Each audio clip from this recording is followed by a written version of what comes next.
So Mission Impossible The Final Reckoning should be out around now. And I just realized I talked so much about these films, but I never actually got to rank them. So I'm just going to go into my rankings of the Tom Cruise Mission Impossible films, starting from the worst to best.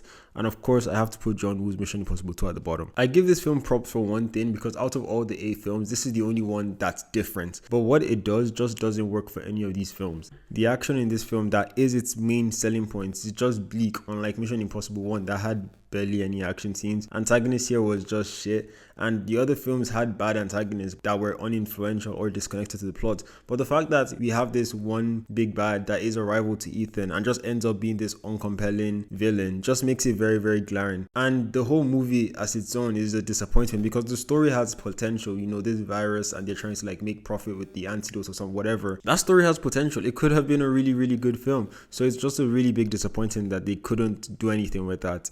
And also Thordy Newton's character with Ethan Hunt, like, they had great chemistry compared to what we saw in the next film with his wife, but the film just doesn't do anything with any of those good parts that it has. But then I'm going to move to Mission Impossible 1 as my second least favorite film. But hear me out, the gap between this and 2 is vast. It's like really, they're far apart.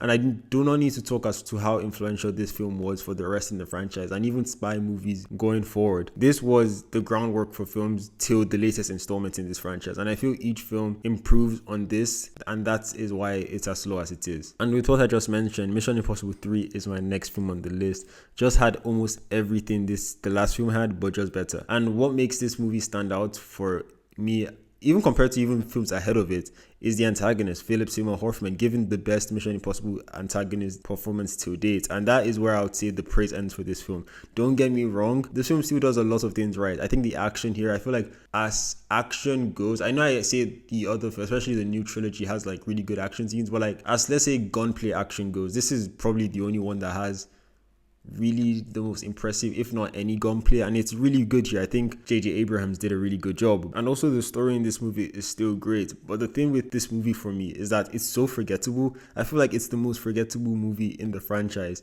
and outside of Hoffman's performance and the introduction of Ethan Hunt's wife, which would have been forgotten if they did not reintroduce her in future films, this would have probably been a movie. This is always a movie I forget about. And what makes each Mission Impossible film great, even Mission Impossible 2 for that matter, is that there's always that one thing you can remember them for. And this just doesn't have it, for me at least. But I can definitely see why other people might rate this film way higher than I have it on my list. And I can see why this film can be an underrated pick for some.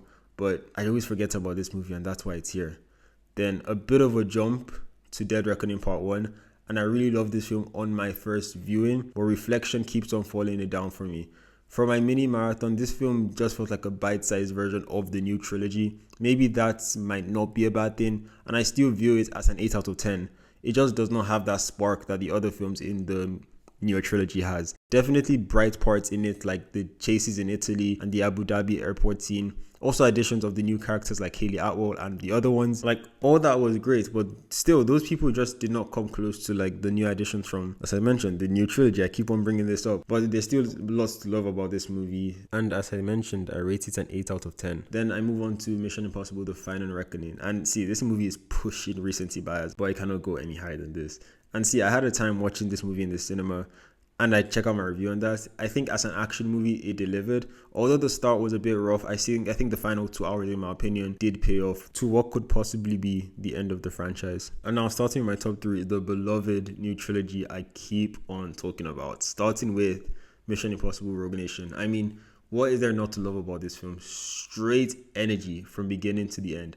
And I described this film in my video that this was Ethan at his peak. And I also think this is the start of when these movies reach their plateau stage. Like, Rogue Nation does everything right. It introduces one of the better villains in the series, as well as one of the best characters in Ilsa. I also think this was this is the one film that had the best like lineup of like a team, and pair that with the film story, which was really, really good. And I just love the bookend, just satisfying. And then for my top 2, honestly a real toss up. And if you watched my recent video of these movies, you'd expect these 2 films to be up here, and I thought long and hard for this, and I just went with what I thought was what I found more enjoyable. So my second film is obviously going to be Fallout. But really, if I was to say which of these films is the best Mission Impossible film, it will be Fallout.